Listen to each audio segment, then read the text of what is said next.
Le cours proposé ici est là pour répondre à une question qui revient souvent, c'est pourquoi déclarer les attributs comme private.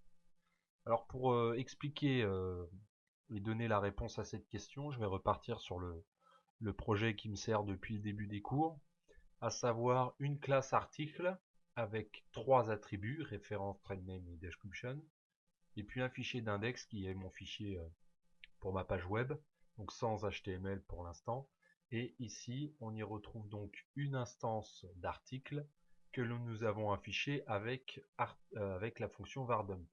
Et quand on fait l'actualisation de la page, on voit que les trois propriétés sont mises. Alors on arrive sur la notion de private maintenant. Vous voyez que les trois sont bien déclarés en tant que private. Je retourne sur index et puis je vais dire que mon article 1 doit avoir une référence qui est égale à une chaîne de caractères quelconque, peu importe. Alors, petite précision sur cette espèce de flèche. Donc c'est un tiret et le signe supérieur. En fait, c'est ce qui permet d'accéder aux propriétés de l'objet. Par exemple, ici, je sais que j'ai mon objet article 1 et grâce à la flèche, ça veut dire je veux travailler avec la référence de l'objet qui s'appelle article 1. On voit qu'il est souligné pour l'instant et c'est normal, il dit le membre est en accès privé. Alors l'accès privé, ça veut dire qu'en fait, on ne peut pas écrire la valeur de référence parce que ici elle est déclarée comme étant privée.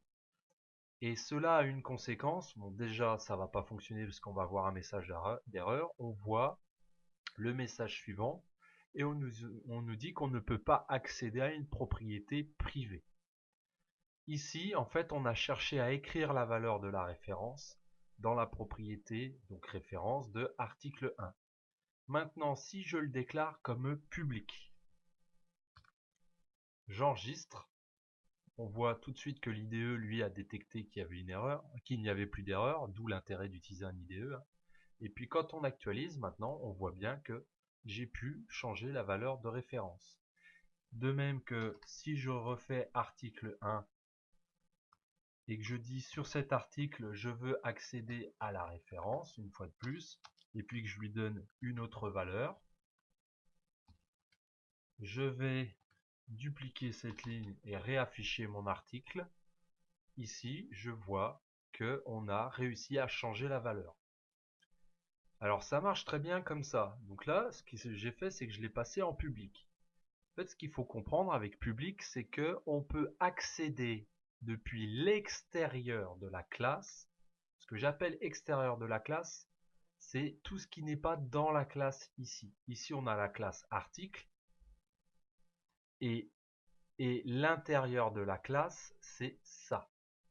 Moi, quand je suis dans le fichier index, je suis donc à l'extérieur de la classe. Et pour pouvoir accéder à une propriété ou un attribut d'objet à l'extérieur de sa classe, je suis obligé d'utiliser public.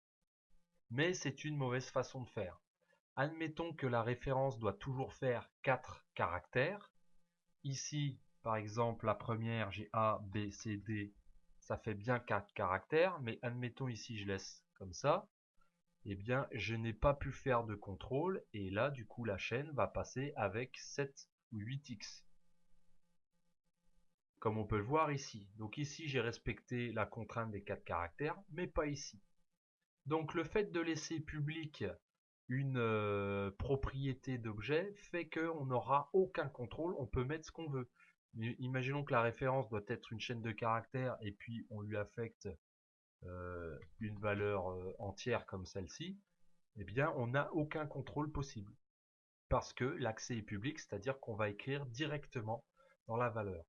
Alors comme l'accès est public, autant on peut écrire dans référence, autant on peut lire à l'intérieur de référence.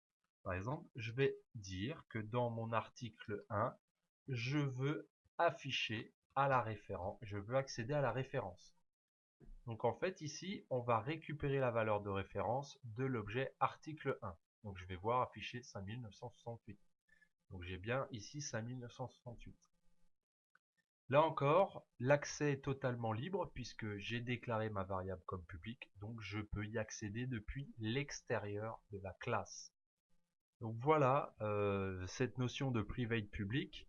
Private signifie qu'on ne peut pas accéder depuis l'extérieur de la classe, mais l'accès est possible à l'intérieur. Et puis ensuite, nous avons le mot-clé public qui permet un accès depuis l'extérieur de la classe, mais également à l'intérieur, ce qui paraît logique. Alors, ce qu'il faut bien retenir là-dessus, c'est que vos attributs doivent normalement toujours être déclarés en privé. Private, et ce terme-là, du coup, on devra le retrouver généralement toujours en début de vos classes devant les propriétés qui constituent votre classe. Alors cela soulève une question, du coup, puisque si on les déclare comme private, comme ceci, du coup, je ne peux plus écrire de valeur directement depuis l'extérieur de la classe. Je ne peux pas lire non plus la valeur puisque la propriété est inaccessible. Donc ça soulève la question de comment est-ce qu'on peut faire ça pour ne pas avoir ce message d'erreur. Eh bien, c'est le but de la vidéo suivante où on va voir les méthodes d'objet qui permettent de lire et d'écrire une variable d'objet, c'est-à-dire les attributs et les propriétés. Donc je vous invite à consulter tout de suite cette vidéo.